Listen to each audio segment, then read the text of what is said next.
Hey team, let's talk about club fitting. Early in the golf season for many of us, and by now, all the manufacturers have released their new gear, and I know that many of you are considering, is this the year? Do I buy that new driver? Do I look at maybe upgrading my irons? Do I look at get fitting for my wedges? And I'm going to provide you my top 6 tips for getting fit for clubs.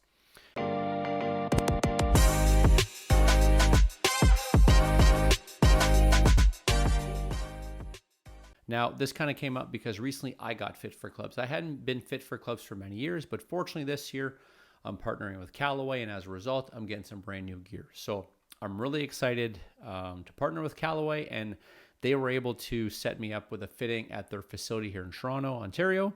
And I had a wonderful experience. I got fit for some really good stuff, and it kind of got me thinking, I want to talk and I want to share what are the goals or what are the tips that can help you make sure that you get the most out of your club fitting, but maybe also help you decide, should I get fit for golf clubs?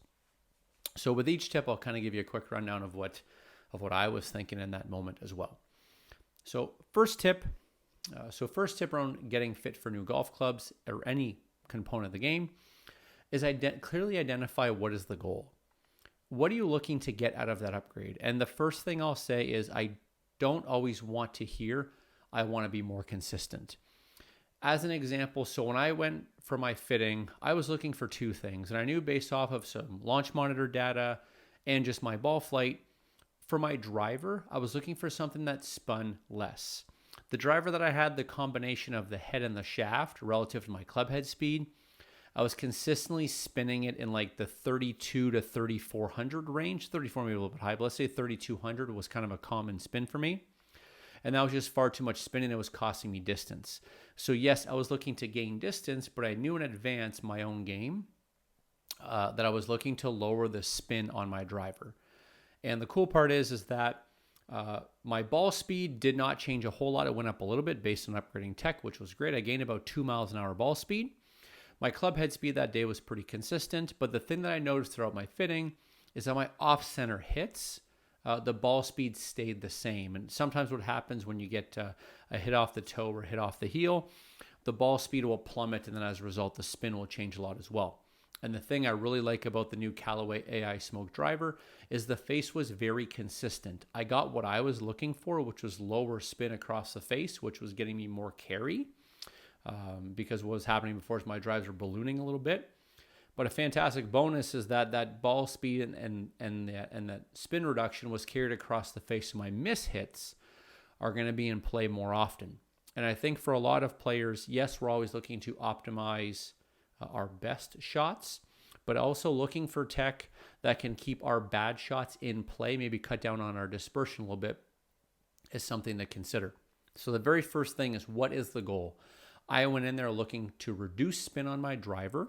And I also went in there looking to control the dispersion on my iron shot misses, especially my long irons. And what I mean by that is I knew that the shafts that I had in my irons were a little soft and maybe a little light.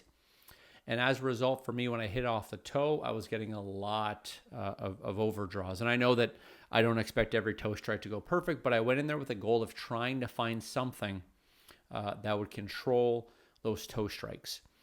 And my fitter, Mike, did a fantastic job. He did an excellent job talking through the head and shaft combinations. And I think I tried 4 different shafts. And every single shaft, he said, don't look at what it is, just hit it. I just need to see how it reacts. And I was also giving him feedback compared to kind of what I felt with my normal irons.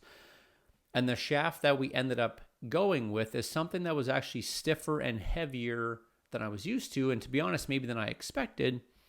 But what he did a wonderful job explaining is that slightly stiffer and heavier shaft, again, for me, this is not the same for everyone, led to a lot more stability on the face and a lot less torque when I hit it off the toe. Because as I found that right combination, I hit a couple shots that I knew they felt exactly like the toe strike on my current irons. And I was expecting to see it curve 30, 40, 50 feet. And what was happening is that curve was going down to like 10, 20, or 30 feet. On a couple of the miss hits, I think that my dispersion from side to side was down like 40 or 50%, which that got me really excited, especially I play a golf course with small greens.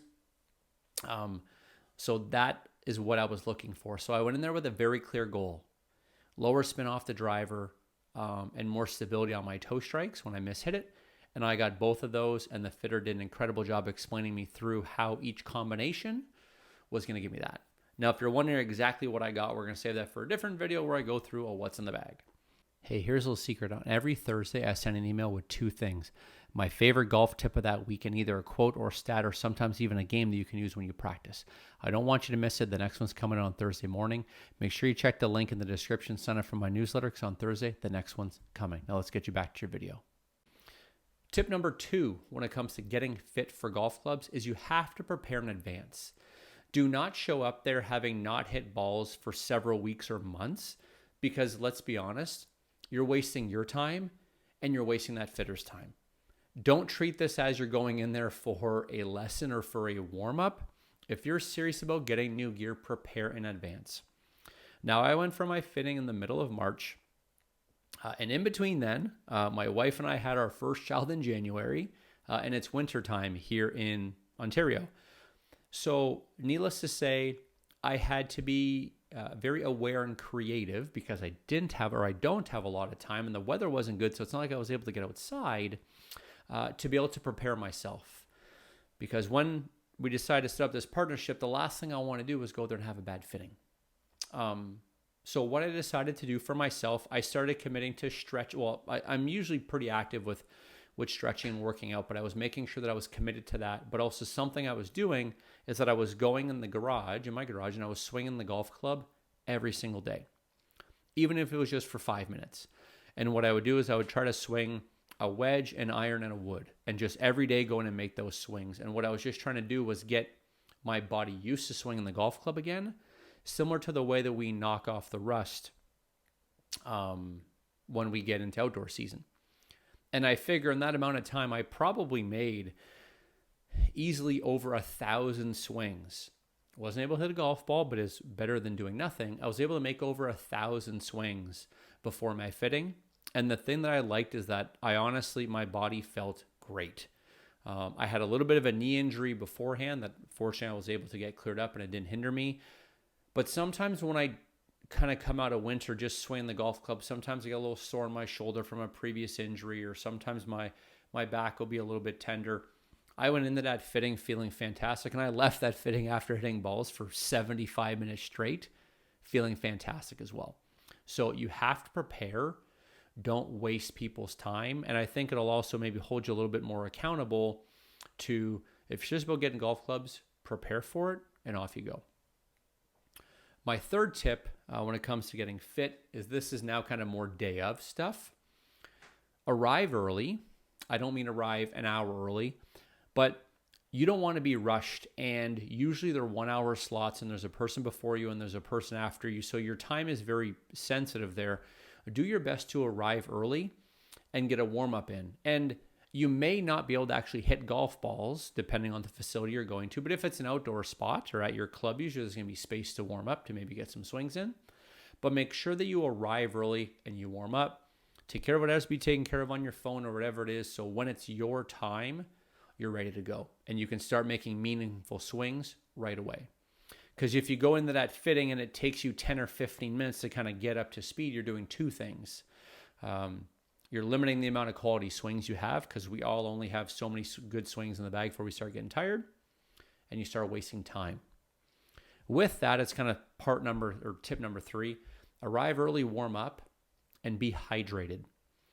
For most of you, you're going to be hitting more balls quicker than you normally do, especially if you're not a big practicer. You're about to hit a lot of golf balls in a small period of time, and it can become taxing. And especially if you're a little bit older, very rarely can we just rapid fire balls for an hour, although a lot of us do that when we practice, but still have the same energy and quality of golf swing that we do at the end. So arrive early, warm up, and hydrate. Okay, that's tip number 3. Hey, thanks for listening to this podcast episode. If you're enjoying it, I have a favor to ask. If you're listening on Apple Podcasts or Spotify or whatever it is, please make sure you subscribe. And also, if you could, just leave me a quick rating. The more ratings I get, the more people see this podcast. The more people see this podcast, the more motivated to put out more content just like this. And if you're watching on YouTube, if you could, please subscribe to my channel. Make sure you hit that bell to get notifications when I drop more episodes. If you could like it, that'd be great. And if you have any questions or comments, please post them down below. I try to respond to every single one. Thanks again for your support. Now let's get you back to your podcast episode. Tip number 4, ask a lot of questions. If you're getting fit for a specific brand, do some research on that brand in advance. And this will kind of go to my next point. I don't necessarily want you to have preconceived notions about what you think you're going to get, but at least maybe have a little bit of knowledge of the product. And if you don't, be ready to ask a lot of questions about off-center hits, launch, spin, your club head speed, your ball speed. For those of you maybe that aren't that educated, you can ask a lot of questions around like, what should my launch be? What should my spin be? Because sometimes what you'll see is you'll get a lot of information up there. And I've seen this as well when I used to fit golf clubs. A lot of information's going on, right? Because the fitter's changing heads and the launch monitor data's up and there's other people around. Like for some people, there's a lot of different things going on. But the thing that I want you to do, and I want you to make sure, is that you're asking a lot of questions. What I've seen happen before as a fault, I'll have people at the end of a fit and I'm like, all right, what do you think? And you can tell that they have questions, but they're a little apprehensive, and I wish that they would have just asked the questions. Whether they end up making the purchase or not, I'd rather them ask the questions and know the answer. So be ready to ask a lot of questions. It might be about your own ball flight. It might be about the technology that you're getting fit for, but be ready to ask questions and leave there a little bit more educated than when you arrived. Tip number 5, trust your fitter and be open to recommendations. Now, I said ask a lot of questions, but that doesn't mean that I need you to go in there thinking that you know everything. And also don't go in there saying, I believe I need this head and this shaft with this grip. I asked my fitter how long he had been fitting for, and he told me that he had been fitting for 7 years. And if he's fitting there full time, let's say he's doing a couple hundred fits a year. It's probably more than that, right? But this guy has done thousands of fittings in 7 years. He's an expert. And usually if you have someone from a brand coming, or you're going to a golf club fitting spot, or you're going to Callaway's Performance Center, you are going to a place where they have experts on staff. You need to trust them. I think this is not fair to say, but I think at a time, the consumer wasn't nearly as educated as they were now because we didn't have the access to information. And I think as a result, sometimes people had the feeling that club fitters were maybe used car salesmen. That is 100% untrue. Very rarely are any of these guys living off of their commission. They're getting paid base salaries. Their goal is to provide the best possible experience, because there's too many players in the game now. And if they offer a bad fit, that's going to wreck their reputation, and it's not worth it to them or to their brand or to their company. So trust the fitter and be open to the recommendations. I feel like I know my golf swing pretty good. I feel that I had an idea what I was going to get it fit into, but I went in there and I just asked a bunch of questions. I let my fitter kind of guide me through the process. And to be honest, he actually kind of educated me about my launch. I thought I needed to launch the ball higher than I did with lower spin. And after a little bit of a conversation, he said, no, the launch you have relative to your club head speed is actually fine. And we can drop 300 or 400 RPM off this with an updated shaft. And that's going to give you what you want. And after a conversation, him explaining it and giving me some numbers from some other guys that swing around the speed that I do, I left there going, oh, okay, I don't need that launch. I was still getting the apex that I wanted. I didn't need the launch to be higher. Just needed the spin to be a little bit lower. My final tip here on today's video episode, tip number 6. This is an important one. I saved the best for last.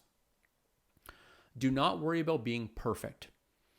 And this goes back to when I was fitting as well. In the amount of time that I fit, I did, I don't know, a couple hundred fits, but it's been like 10 years since I was actively fitting. And I bet you that over 50% of the time that person was having what they would consider a bad swing day. I don't want you to worry. Don't go in there trying to tweak your golf swing or do drills. Just go in there and swing your swing, and do not worry about being perfect. Because the thing we have to remember, you are not going to play perfect golf. You're not going to hit perfect golf shots.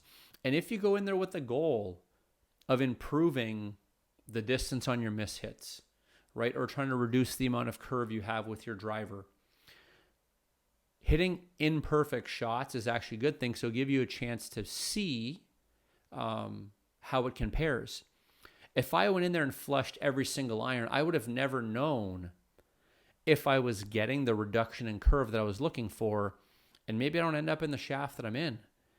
But I went in there and I hit some shots off the toe, which I normally do when I miss, which I thought was perfect, because as soon as I did, it was kind of like I was pointing to the fitter and saying, like, that's the shot off the toe I don't like. And when he saw it with my current set when I was warming up, he said, okay, good to know, got it. And he noted the dispersion. And then as we went through sets, when I got to the combo that I have, or that I got fit for, I hit one. I said, that's exactly like my 7-iron at the start. And when the numbers came up, it was half the dispersion. And that's when I kind of looked at him. I'm like, the carry was the same. The numbers were the same. The dispersion was in half. I said, this is my set. And that felt really good. And I went in there knowing, I hope I mishit him. To be honest, even with driver, the thing that I liked is I noticed that the spin on my miss hits were better and the ball speed on my miss hits were higher as well. The good ones were good. The good ones were always good. But the game's not hitting a bunch of good ones. There's going to be a bunch of miss hits as well. So those are my 6 tips. I got fit for a fantastic set of Callaway golf clubs. I cannot wait to get them. I got the whole bag coming. Can't wait to share that with you. But my 6 tips. Number 1, what's the goal of that fit? Have very clear intentions why you're actually going to get fit for golf clubs. Number 2, prepare in advance. Don't show up there rusty after not hitting balls for 3 months. Number 3, arrive early, warm up, and stay hydrated. Number 4, ask a lot of questions. Number 5, trust your fitter and be open to recommendations. And number 6, don't worry about being perfect. Those are my 6 tips. The Masters is right around the corner. Golf season is coming. It's an exciting time. If you're thinking about it, go get fit for golf clubs. And if you know what you're doing, maybe you'll go get fit for a set of Callaway golf clubs. Thanks for watching this video. I appreciate the support. More content coming. Have a great day.